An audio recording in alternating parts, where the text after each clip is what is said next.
अभी तक हमने देखा कि एक दूसरा बैड एलियन जिसका नाम डेंथरस है वो गुई को किडनैप कर लेता है। और वहीं हेलान जब रूम में आया तो उसे गुई रूम में नहीं मिली, इसलिए वो याद करता है कि जो लड़की अभी मेरे पास से गई है वही गुई थी, इसलिए तभी जल्दी से भागकर गुई को ढूंढने लगा। डेंथरस गुई को लेकर जाने वाला होता है, लेकिन तभी हेलान भी यहाँ आ गया तो तब वो डर कर यहाँ से भाग गया, यानी गुई को वहीं छोड़कर, क्योंकि वो अपनी पावर का यूज हेलान के सामने नहीं कर सकता है। हेलान को चैन की सांस आई गुई को बचाकर, इसलिए कहने लगा कि मैं तुम्हें खोने ही वाला था, बट थैंक गॉड मैंने तुम्हें बचा लिया। सीन कट हुआ और दिखाया गया कि अब यूचेन भी आ चुका है और बहुत कुछ बोल रहा है कि पता नहीं वो किडनैपर कौन था, मैं उसे जिंदा नहीं छोड़ूंगा अगर वो मुझे मिला तो। तब हेलान कहता है कि मुझे तो ये बात समझ नहीं आ रही कि जो लड़की 3 साल से कोमा में है भला उसको किडनैप क्यों करा जा रहा है। क्या लोग गुई को इसलिए किडनैप करना चाह रहे हैं ताकि गुई पर रिसर्च कर सके। तब यूचेन थोड़ा शांत हो जाता है क्योंकि उसे गुई की सच्चाई के बारे में पता है, लेकिन उसने हेलान के काफी क्वेश्चंस करने पर भी हेलान को 1% भी कुछ पता नहीं चलने दिया। अब नेक्स्ट सीन में हमें टैंक दिखाया गया जो कि स्टोन पर इलेक्ट्रिक टेस्ट करवाने वाला है। और फिर जब पूरी टीम मिलकर तरह तरह के डेंजरस इलेक्ट्रिक शॉक स्टोन पर करना शुरू करती है तो इस वजह से एक तो डेंथरस की बहुत बुरी हालत होने लगी, यानी वो बुरी तरह तड़प जाता है। तो वहीं गुई जो कि हॉस्पिटल में थी वो अपनी आंख खोलती है और काफ़ी बुरी तरह तड़पने लगती है, यानी उसकी भी बहुत बुरी हालत हो जाती है, जिस वजह से मॉम परेशान हो गई, इसलिए डॉक्टर को बुलाकर लाई। डॉक्टर सिचुएशन हैंडल करने की कोशिश करते हैं लेकिन कुछ भी हो नहीं रहा था, बल्कि सिचुएशन और ज्यादा खराब होती जा रही थी, यानी बेचारी गुई बहुत बुरी तरह तड़पी। तो वहीं डेंथरस का भी बुरा हाल है, इसलिए वो पता नहीं कैसे इस तकलीफ को ट्रैक करते हुए एक्सपेरिमेंट लैब के बाहर आ जाता है कि जरूर यहीं पर कुछ हो रहा है। तो वहीं टैंक जो कि बहुत तरह के इलेक्ट्रिक शॉक स्टोन पर कर चुका है लेकिन अभी भी एक भी रिजल्ट सामने नहीं आ रहा था, इसलिए वो अपनी टीम पर गुस्सा करने लगा कि बंद करो ये सब, इतना टाइम हो गया और हम अभी तक कुछ नहीं कर पा रहे हैं, क्या मैं ये रिपोर्ट बॉस को दिखाऊंगा। तो तब टेस्ट रोक दिया जाता है एंड टेस्ट के रुकते ही डेंथरस का सभी दर्द गायब हो गया। टैंक अब अपनी टीम को सॉरी करता है कि मेरा मूड ठीक नहीं, फिर जाते टाइम सभी से कहने लगा कि जो भी कोई इस स्टोन को एक्टिव करके दिखाएगा मैं उसे एक बहुत बड़ा रिवॉर्ड दूंगा, और फिर तभी यहाँ से चला गया। तो तब रिवॉर्ड वाली बात सिक्योरिटी गार्ड को काफी ज्यादा पसंद आई। दूसरी तरफ अब गुई भी शांत हो चुकी थी लेकिन वो अब भी कोमा में है एंड हेलान डॉक्टर से बात कर रहा है कि सिचुएशन अब कंट्रोल में है, लेकिन मॉम अभी तक रो रही थी जिन्हें यूचेन ने शांत कराया।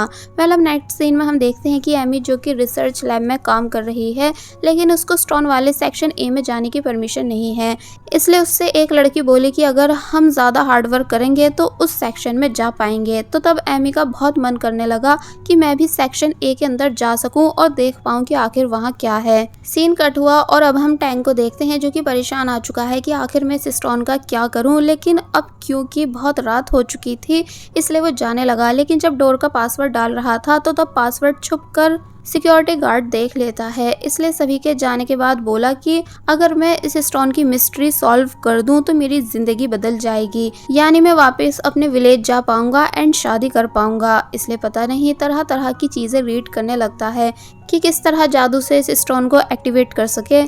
अब हम एमी को देखते हैं जो कि हेलान को उसका वो लेटर दिखा रही है जो हेलान ने एमी को उसके यूएस जाते टाइम दिया था, ये बताकर कि मैंने आज तक ये ओपन करके नहीं देखा। हेलान बोला कि अच्छा, जबकि मुझे लगा था कि तुमने इसे पढ़कर फेंक भी दिया होगा। तो तब एमी बताने लगी कि एक्चुअली मैं वीक नहीं पढ़ना चाहती थी, मुझे पता है लेटर में तुमने ये सब लाइंस लिखी होंगी कि मुझे खुद में हिम्मत रखनी है। सच बताऊं तो यूएस जाकर मेरी स्टडी और ज़्यादा हार्ड हो गई थी, माना मैं इंग्लिश में काफ़ी अच्छी हूँ लेकिन वहाँ की कुछ टर्म्स को समझ नहीं पाती थी। इंग्लिश की बुक्स भी काफ़ी ज़्यादा एक्सपेंसिव थी, इसलिए मैं खुद से उन्हें कॉपी करती थी, नोट्स बनाती थी। मैंने वहाँ दोस्त भी बनाए लेकिन वो सब फॉरनर्स थे, इसलिए रात होते ही मुझे अपने पुराने दोस्त और मॉम की काफ़ी ज़्यादा याद आती थी, स्पेशली तुम्हारी, यानी हेलान, मैंने तुम्हें सबसे ज़्यादा मिस करा है। हेलान कहता है कि लेकिन मैं स्कूल में लड़कियों को तुम्हारे बारे में बातें करते हुए सुनता था कि तुमने अपना बॉयफ्रेंड बना लिया है, इसलिए तुम उसकी वजह से और ज़्यादा बिजी रहने लगी हो और किसी से भी ज़्यादा बात नहीं करती। तो तब एमी बोली कि यंग एज में बॉयफ्रेंड बनाना हर लड़की का ड्रीम नहीं होता, बल्कि कुछ का ड्रीम अपने पेरेंट्स के ड्रीम को पूरा करना होता है, इसलिए मैं दिन रात सिर्फ अपनी मॉम के लिए मेहनत करती थी और अब देखो मैं धीरे धीरे सक्सेसफुल भी हो रही हूँ। तो तब हेलान खुश होता है कि तुम वाकई में काफ़ी ज़्यादा हार्ड वर्किंग और ब्रेव हो, इसलिए देख लेना फ्यूचर में एक काफ़ी बड़ी रिसर्चर बनोगी। तो ये सुनकर एमी खुश होने लगी। वेल अब नेक्स्ट सीन में हम फिर से उसी गार्ड को देखते हैं जो कि पासवर्ड डालकर स्टोन के पास आ गया एंड स्टोन को एक्टिवेट करने के लिए इस पर अपना ब्लड डाल देता है फिंगर कट करके। काफ़ी सारा ब्लड स्टोन पर आ गया लेकिन अभी तक कोई भी हलचल नहीं हुई थी, इसलिए गार्ड गुस्सा होने लगा कि ये सब बकवास है। लेकिन तभी स्टोन पर से ब्लड गायब हो जाता है और स्टोन पर हलचल भी स्टार्ट होने लगी थी। गार्ड बहुत ही ज़्यादा खुश हुआ कि फाइनली मैंने कर दिखाया, यानी जो बड़े बड़े रिसर्चर्स इतने सालों में नहीं कर पाए वो मैंने करके दिखा दिया। अब पक्का मुझे रिवॉर्ड मिलेगा। वैसे बात तो सही है, गार्ड ने कैसे भी करके स्टोन एक्टिवेट कर दिया है और जब स्टोन को उठाकर खुश होने लगा कि तभी सभी अलार्म्स बजने लगे एंड स्टोन की रेंज भी इतनी ज़्यादा थी कि डिस्ट्रिक्ट 7 वालों को भी पता चल गया कि कुछ तो गड़बड़ है। इसलिए वो सभी बैठकर उस रेंज को ट्रैक करने की कोशिश करने लगे। तो वहीं डेंथरस की भी कंडीशन एक बार फिर खराब होने लग जाती है कि तभी वो स्टोन गार्ड के हाथ से बुरी तरह चिपक जाता है एंड उसकी वजह से बेचारे गार्ड को काफ़ी ज़्यादा तकलीफ हुई। यानी गार्ड तकलीफ के मारे ज़ोर ज़ोर से चिल्लाने लगा और फिर तभी वही नीचे गिर जाता है। स्टोन की रेंज भी अब ख़त्म हो चुकी होती है लेकिन तब भी डिस्ट्रिक्ट 7 वाले पता लगा चुके थे कि कौन से रिसर्च लैब से ये रेंज आ रही थी। यानी अब इनके पास मिस्टर ली के रिसर्च लैब की लोकेशन है। वेल सीन कट हुआ एंड मिस्टर ली लैब में आए तो पता चला कि गार्ड बेचारा मर चुका था।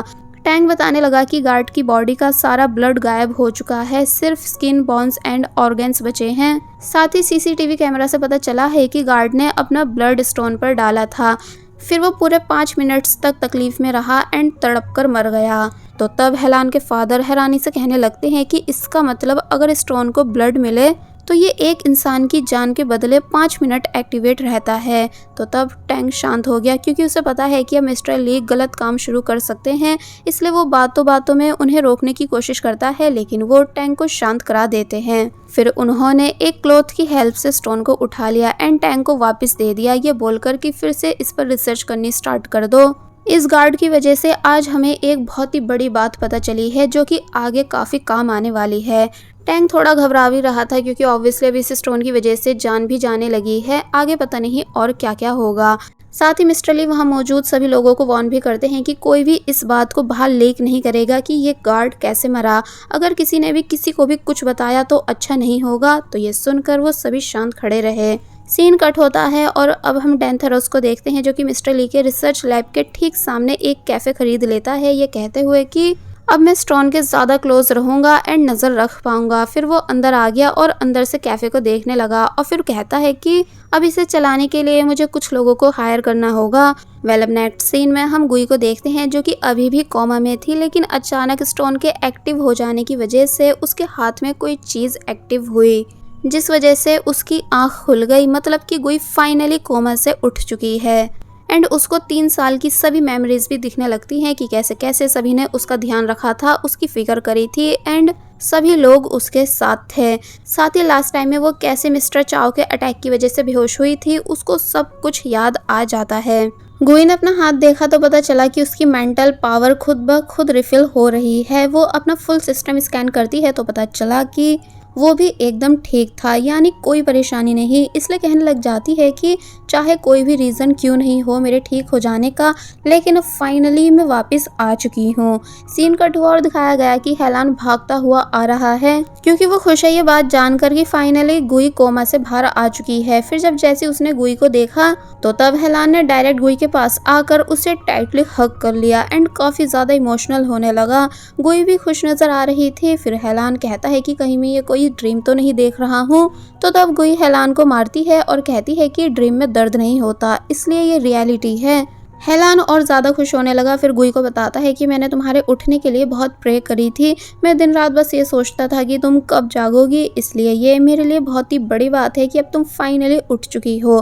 गुई कहती है कि वैसे ये मेरे लिए एक लंबे सपने की तरह था क्योंकि इससे पहले मैं 200 करोड़ साल की नींद भी सो चुकी हूँ। हेलान रिपीट करता है कि 200 करोड़ साल मतलब, तो तब वो कहती है कि कुछ नहीं, मजाक था। हेलान गुई को थैंक्स करने लगा वापस से उठने के लिए एंड प्रॉमिस करता है कि अब मैं कभी तुम्हें कुछ नहीं होने दूंगा। कि तभी यू चैन भी यहाँ आ गया जो कि वो भी खुशी के मारे गुई को ऊपर उठा लेता है और बस ये रिपीट करता गया कि मेरी छोटी बहन जाग चुकी है, जिस वजह से मैं बहुत ही ज़्यादा खुश हूँ। मैं ये कोई सपना तो नहीं देख रहा हूँ, अरे नहीं ये तो असलियत है, इसलिए मैं बहुत ही ज़्यादा खुश हूँ। फिर गुई को बताने लगता है कि तुम्हें मैं याद हूँ ना, यानी कि मैं तुम्हारा बड़ा भाई यूचैन हूँ। तो तब गुई कहती है कि मेरी याददाश्त नहीं गई, इसलिए ऑब्वियसली तुम मुझे याद हो।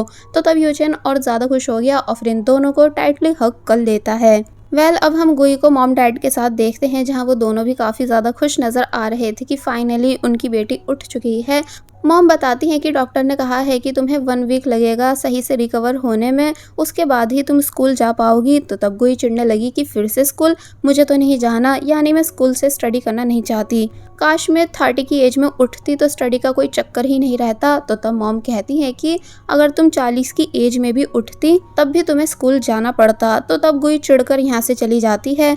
अब दिखाया गया कि कैसे यूचेन एंड हेलान दोनों गुई की चलने में हेल्प करा रहे हैं। एक्चुअली कोमा में रहने की वजह से मोमो की बॉडी वीक हो चुकी है, इसलिए भले ही गुई के पास कितनी भी पावर्स क्यों नहीं हो, लेकिन बॉडी को ठीक होने में थोड़ा टाइम लग रहा है। इस बीच हेलान एंड यूचेन दोनों बहुत मज़े भी करते हैं एंड गुई की तरह एक पैर से चलने की कोशिश भी कर रहे होते हैं, रेस लगाते हैं, जो सब देखकर गुई हंसने लग जाती है। फिर फाइनली वो खुद से चलने की कोशिश करती है एंड ठीक से चल पा रही थी, मगर तभी नीचे गिर गई। सीन कट हुआ और हमें ली फेंग को दिखाया गया जो कि हेलान से नोट्स मांग रही है। हेलान मान गया कि ठीक है मैं तुम्हें अपने नोट्स दे दूंगा। तो तब वो बातों बातों में गुई का पूछने लगती है कि मैंने सुना है कि मोमो कोमा में से जाग चुकी है। हेलान बताता है कि हाँ वो उठ चुकी है एंड अब ठीक है। तो तब ली फेंग पूछती है कि तो फिर अब तुम्हारा आगे का प्लान क्या होगा, मतलब मोमो भी उठ चुकी है और एमी भी चाइना वापस आ चुकी है। तो ये सुन हेलान हैरानी और गुस्से से ली फेंग को देखने लगा और फिर पूछता है कि क्या तुम आंटी हो जो आंटियों वाली बातें करती हो। ली फेंग कहती है कि मैं तो बस तुमसे क्वेश्चन कर रही हूँ जिसका मुझे आंसर चाहिए कि अब तुम उन दोनों में से किसे चूज करोगे। मेरे हिसाब से तो तुम्हें एमी को ही चूज करना चाहिए।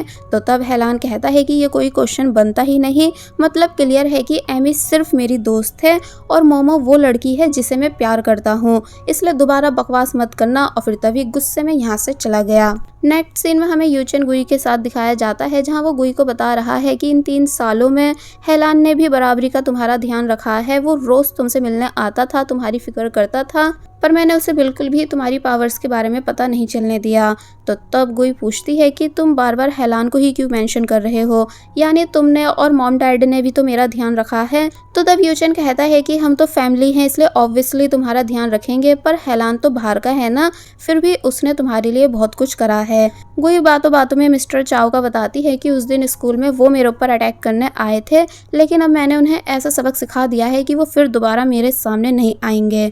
तो ये सुनकर यूचेन काफी ज्यादा खुश और एक्साइटेड होने लगा कि क्या तुमने अपनी सुपर पावर से मिस्टर चाओ को सबक सिखाया है, ठीक एक सुपर वुमन की तरह, तुम कितनी कूल दिख रही होंगी। कि तभी दिखाया जाता है कि लैब में स्टोन पर फिर से कुछ करा जा रहा है, जिस वजह से गुई की तबीयत बिगड़ने लगी, यानी वो उठकर खड़ी हो जाती है और यूचेन को खुद से दूर कर देती है और दर्द के मारे चिल्लाने लगी और काफी ज्यादा परेशान हो रही थी। यूचेन बेचारा डरकर ट्री पर चढ़ गया और गुई से होश में आने के लिए कहता है कि प्लीज अपने जज्बात पर कंट्रोल करो, आखिर तुम्हें हो क्या गया है। लेकिन गुई को खुद नहीं पता कि आखिर उसके साथ ये सब हो क्या रहा है। वो अपना होश खो देती है और बस बेचारे यूचेन के पीछे पड़ चुकी थी। उसकी वॉइस भी दर्द में भूत जैसी बन चुकी थी, इसलिए यूचेन और ज्यादा डरने लगा कि आखिर अब मैं क्या करूं। और बस फिर इसी सीन के साथ ये पार्ट यहीं पर एंड हो जाता है। There was a time when you had me falling to the ground. For next part, please subscribe my channel and hit the bell icon. Thank you.